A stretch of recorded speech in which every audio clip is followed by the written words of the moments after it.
পরিবেশ হয়ে গেল, কান্নারোল পড়ে গেল। হযরত ওমর ইসলাম গ্রহণ করে সঙ্গে সঙ্গে আল্লাহর নবীর কাছ থেকে অনুমতি নিয়ে হেরামের ভিতরে চলে গেলেন।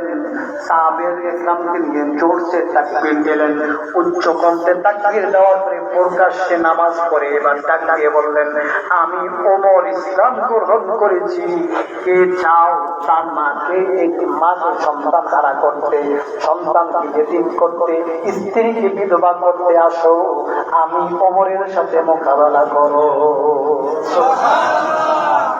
ইসলামের পরশ পাথরের তলে ইসলামের ছায়া চলে এসে গেলেন। আমিরুল মুমিনিন হয়ে অর্ধ পৃথিবী হযরত ওমর এক সময় শাসন করছিলেন।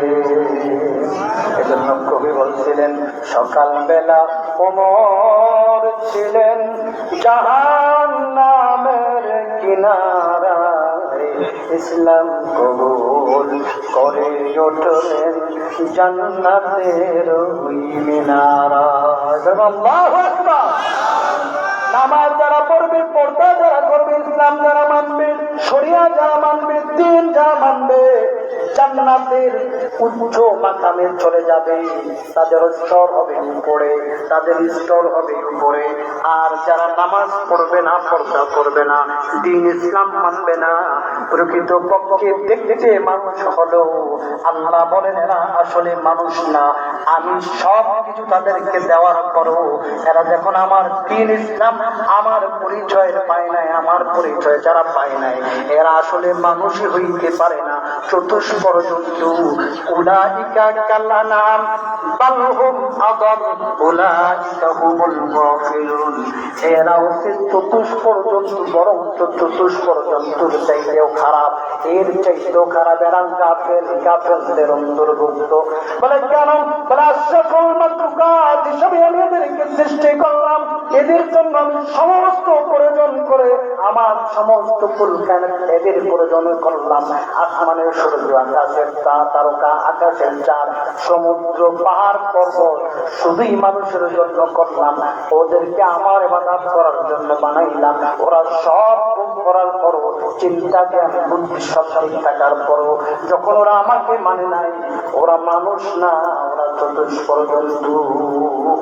এজন্য কিয়ামতের ময়দানে এদেরকে চতুষ্পর জন্তু হিসাবে উঠানো হবে। এজন্য রাসূলকে আল্লাহ বললেন যে, হে রাসূল, আপনার দায়িত্ব হচ্ছে শুধু পৌঁছে দাও, আমা আলাইনা ইল্লাল বালাগ লাআল্লাকা বাখিউন নাফসাকা। রাসূলুল্লাহ উম্মতের মায়া আর উম্মতের দরদে পেরেশান হয়ে গেছিলেন।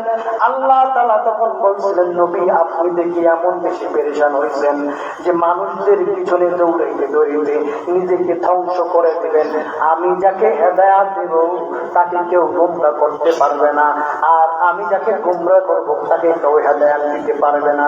তবে হেদায়েত যিনি পাওয়ার আশা করে, যিনি পাইতে চায়, যিনি আমার দিকে আগাইতে চায়, যে আমার দিকে এক কদম হাঁটে, আমি তার দিকে আমার রহমত, আমার দ্বীন, আমার ইসলাম তার দিকে দুই কদম হাঁটে।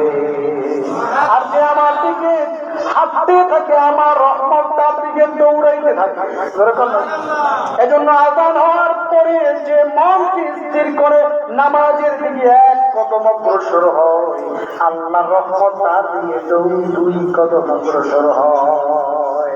আর যারা নামাজের আযান হওয়ার পরে বসে থাকে, মনে করা যায় এরা নামাজের দিকে, আল্লাহর দিকে আগাইতে চায় না, বিদায় তাদের দিকে আল্লাহর রহমত আগায় না। কি কথা ঠিক না রে? হযরত ওমর রাদিয়াল্লাহু তাআলা ধন বলছিলেন, জীবন যাবে ওমর, ইসলাম